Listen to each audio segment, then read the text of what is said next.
my name's Nye. I'm here from the Finale Guitar Studio. This is the second in the 6-string Saturday series. What we're going to be looking at today is how to pick out chords to back tunes with. We're just going to be looking at major tunes today. Minor tunes I'll do again in a different video because it's a slightly different approach to those. It's not much different, but they're a little bit more complicated, so we'll do them again. Have a crack at major tunes first, and once you nail them, we'll get onto the minor ones. What we're going to be doing today is using a website called Toraigh.com or Toraigh, or I don't know. It's, my Gaelic's not very good, so I'm not too sure how you actually pronounce it, but it's Toraigh, and it's in the description box down below, so you can get that up. I'm using the slow sessions page of it, which has got loads of tunes recorded slowly for people to learn. So thank you very much to the band who did this, presumably just to help people, which I think is absolutely brilliant. Nothing like helping people for free. If they ever see these videos, I hope they don't mind me using their tunes, but they've been so immeasurably useful to loads of people all around the world. Certainly lots of people I've taught tunes to by sending them these websites and things, and it's been dead great, so thanks for that.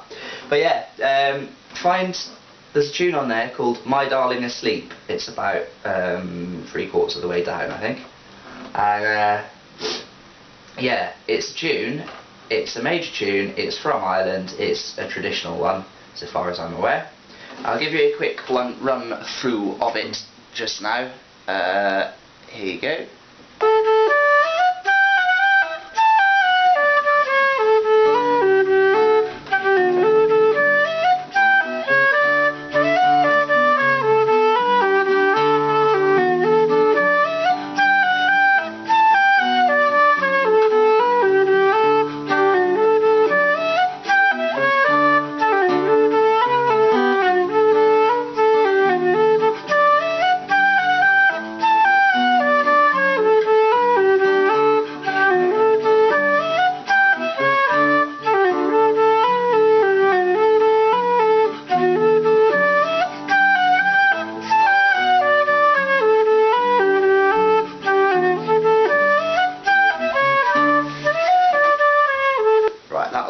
So you can hear just a quick rundown of what's going on with that tune.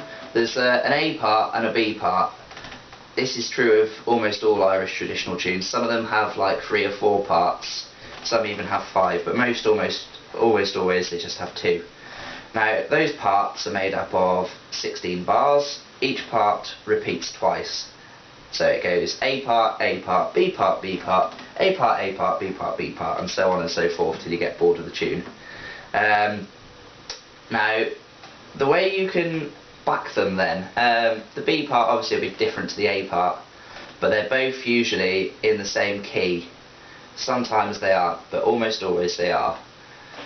Now there is, I've got like a sort of hard and fast rule for how you can pick out the right chords quickly, even if you've not necessarily heard the tune before. Now I don't recommend beginners backing tunes that they haven't heard before, because very often the tune will do something you're not expecting and it will sound grim. So don't do it down the session just yet, but you know, learn how to do it anyway, and by all means, if you've got really good ears and you're really good at it straight away, then get on it. Like, you know, as some guitarists would say, never back anything you don't know. I don't agree with that at all. I think you can, because folk music's quite predictable. You know, it's always been the music of the common people. They don't know much about music theory, and thus they've written tunes that are mostly quite similar. They do follow certain rules, so you can back them without knowing them, but only if you've practiced a load and you've got quite good at it. So yeah, anyway, rant over. Right, here we go. The steps of my 3-step approach to backing any major Irish or traditional tune go like this. Step 1 is it happy or sad? That's dead simple. This tune, I'll play the beginning of it again for you. So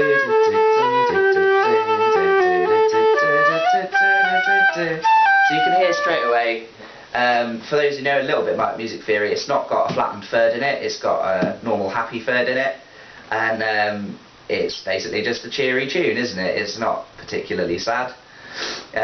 So yeah, there we go, it's in a major key. That's the first thing we can work out. That's step one dealt with. Step two is to play through the chords that you know. Obviously it's major, so you only need to play through the major ones, and work out what key it's in. Now, Irish music is pretty much always in D major, G major, A major, sometimes C major and sometimes E major, but those two are uncommon, and the other major keys they rarely ever use, to be honest. So you can start off with D major, G major and A major, and then work through C major and E major as well if none of those seem to fit. What we do is we put the tune on from the beginning, and I'm just going to play, I'll give you an example, I'm just going to play a G major under the whole tune and see what it sounds like. So here we go.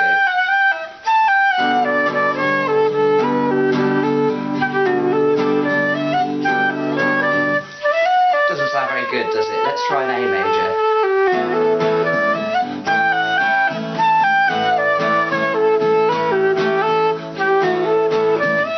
Doesn't sound very good either, really, does it? Let's have a go with D major.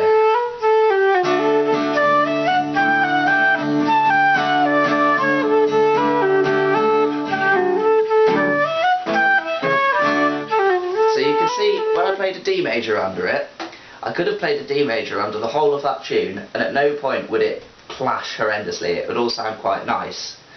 It sounded, I'm sure you will agree, a lot better than the G major and the A major did.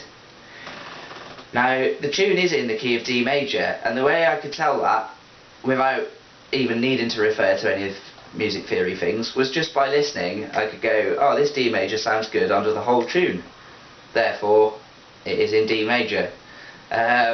Another way of looking at that is the last note of the tune will almost always be the key note. So if you wait till it gets to the end of the B part, it goes.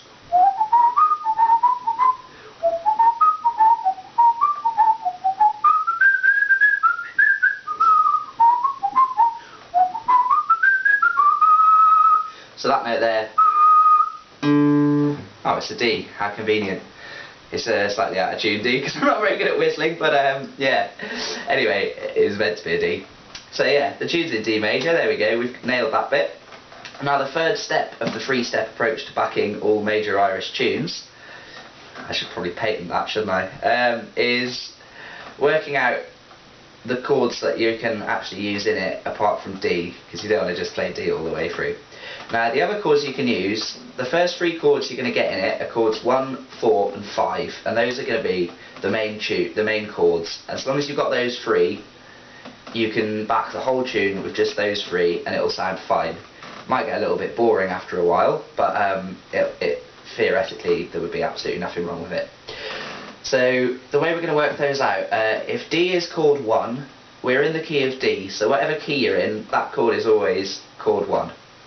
And then you go through the alphabet. Obviously the musical alphabet only runs A to G, so we're going to go, D is chord 1, so we go D, E, F, G.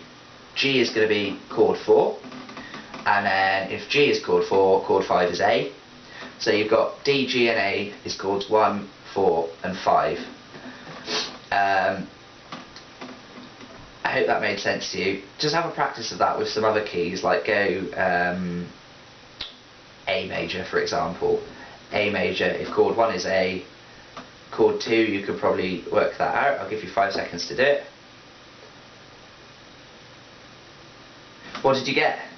I hope you got D. If so, you've got the right one, and of course chord 5 for A major is E.